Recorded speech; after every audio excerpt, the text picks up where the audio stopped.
You got next week? Oh, Penn State we're going to, huh? Penn State, wow. That's going to be a tough game. Going to be real close. I think we can pull that one out, but it's going to be real close. Yeah, Joe Paterno. Your buddy Joe Paterno. Oh, Joe, he's awesome. He's 83 years old.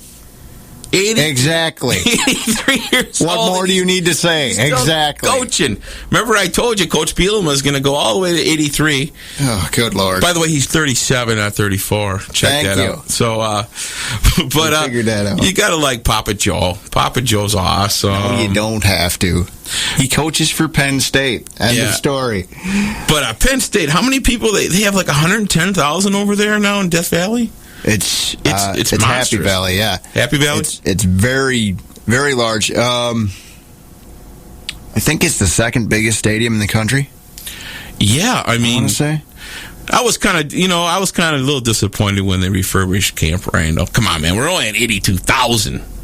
Yeah. Come on, let's get another level up there. Let's go to 150 or something crazy like that. Good Lord. But speaking of fans, last night on the LSU game in Florida, I don't know if you saw that on TV, but back at, was it 89 or something like that, when they had a game, they actually saw on the seismograph that they had like a 3-point, they moved the earth. Yeah. They literally moved the earth up there, and I know we think we're loud here at Badgerland, but I'm telling you, they're really, really loud over there. Now, I don't know if I believe all the hype down there, though, because I can't believe that they are consistently that much louder than everyone else. I don't know what it is about that stadium, and I don't know what it is about those fans, but I don't believe that they're that much louder than everyone else in college football. Well, it sure seemed like it last night, but then again, that could be just mic placement in the stands. Yeah, and I also actually was watching it when Florida was ahead, and that place was deathly quiet. It was awesome. But, yeah, I don't know. I'd love to go down there and actually see how loud that place gets, but I honestly don't believe that it's as loud as everyone thinks it is in relation to everyone else. But yeah, what we need to do when we do our jump around now, let's see how much we can move the earth here. So when Michigan comes, somebody ought to actually do that, because I know the entire stadium shakes when you do that. Yeah, so come on, I need a geology student, somebody up there. Let's test that out. And you students out there, let's really rock around and jump around, especially the Michigan one. Yeah, back in 03 when that actually started, I think it was 03, 02 or 03, they started that against, it was either Akron or Purdue. Okay. Most of the time, the Purdue game gets credit for that, but they actually did it, and the authorities, if you will, the powers that be, took it away because everyone on the other side of the stadium in the upper decks was complaining that the stadium was swaying back and forth, and they felt unsettled up there. So they actually brought in engineers and everything to make sure that the stadium was structurally sound when you did that, and then they started playing it again.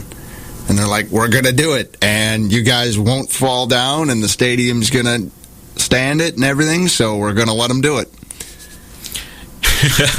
That is one of our great traditions here, the jump around. We get, seeing us on national TV, it's just impressive seeing all the red and jump around. Watching the student section, it's like a seething mass, it's nuts.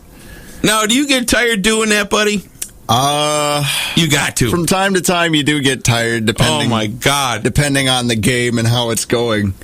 I just get tired watching new characters out there. So, but again, if I was a 19, 20-year-old stud again, I'd maybe be able to do that. Well, I used to do that at Lambeau Field all the time, but what can I tell you? It wasn't as organized up there, though, right? No, not at all.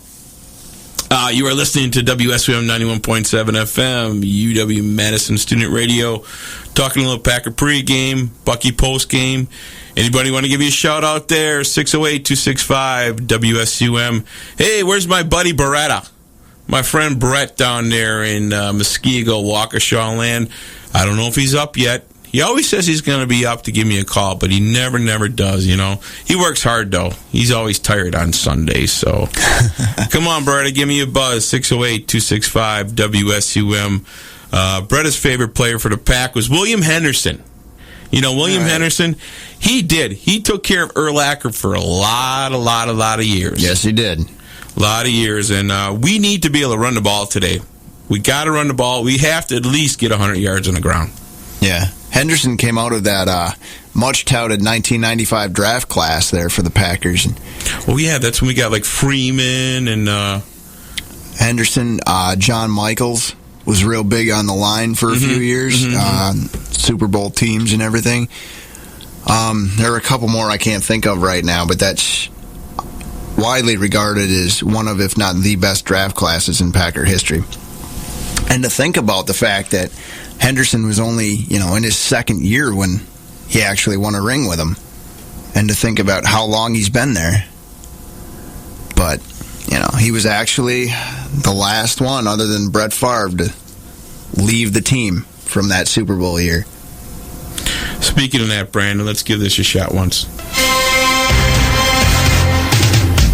Ladies and gentlemen, Green Bay. Let's get ready to rumble! All right, here's the kickoff by Vinatieri. Boy, this is a nice kickoff. Desmond Howard has to back up. Can't get the run from the goal line to the 5, to the 10, to the 15. Through a hole to the 20, to the 30, outside to the 40. He may be gone. Midfield to the 40, the 30, the 25, 20, the 10, 5. Touchdown for Desmond Howard. Favre goes straight back in the pocket. Favre looking. Now Favre running to the right.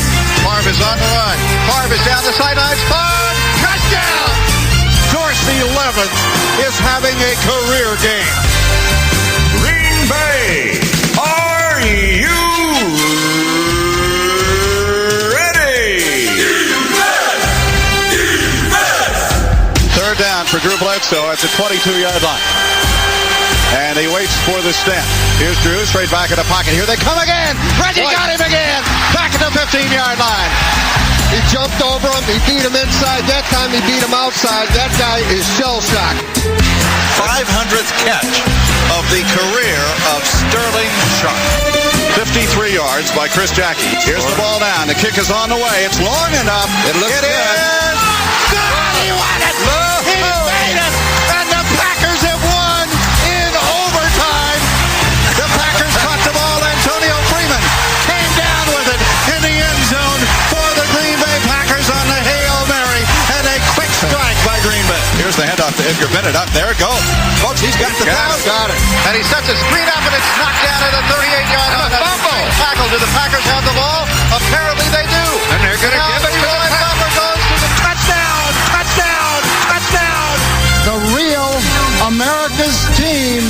Green Bay.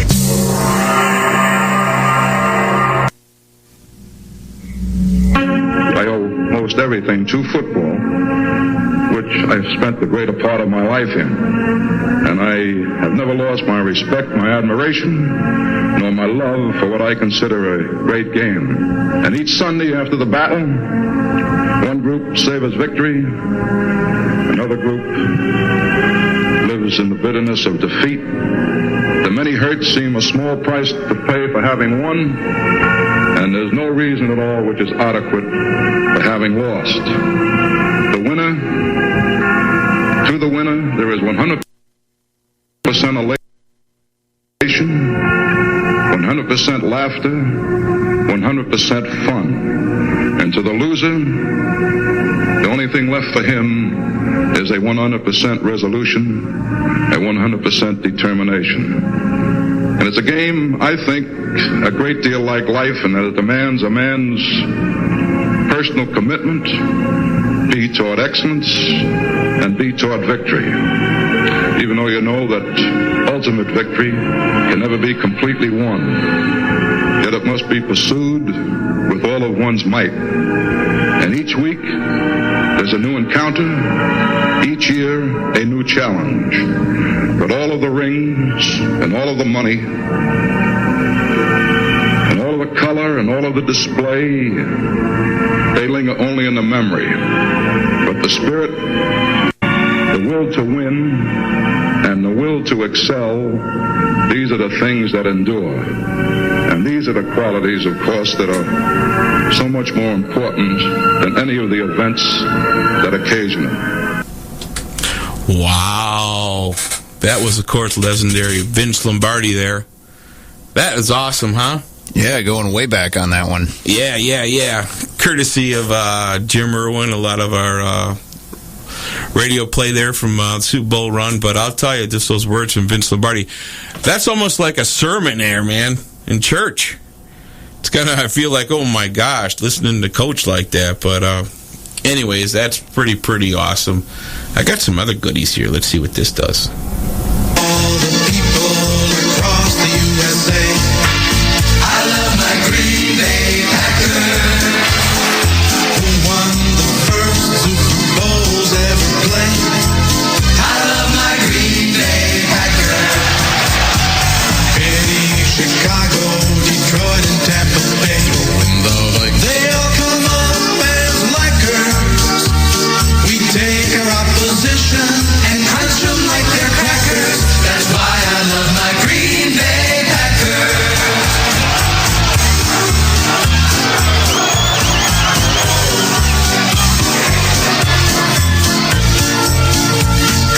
Tell that Rush Limbaugh, tell Hillary and Bill, tell them what I love my Green Bay Packers. Tell Will and Scott, tell Oprah and Phil, and Regis too. I love my Green Bay Packers. I'll bet even Ditka's a secret Packer fan. Ain't so dumb. He knows the I bet he is too. Packers.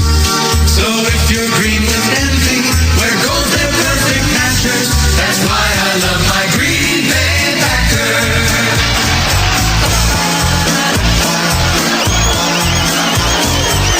I love my Green Bay Packers.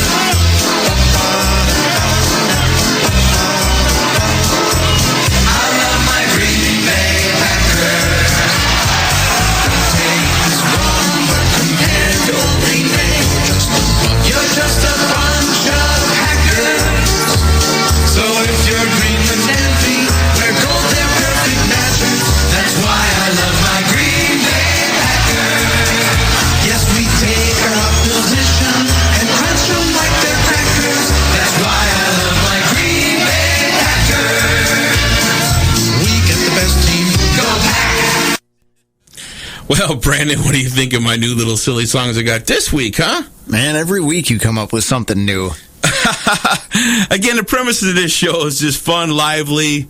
I can sit there all day and tell you my opinion about everything, but who really cares about that, actually? But We should just rename it Packer Propaganda. it is Tommy's Packer Propaganda out here. There but it is, right there. something I want you to listen to, tailgating, hanging out, have a good time, raise the spirits a little bit. So, I go out there and try and find these little silly songs. And, again, going back to that Vince Lombardi and stuff, that was pretty awesome. That was pretty awesome.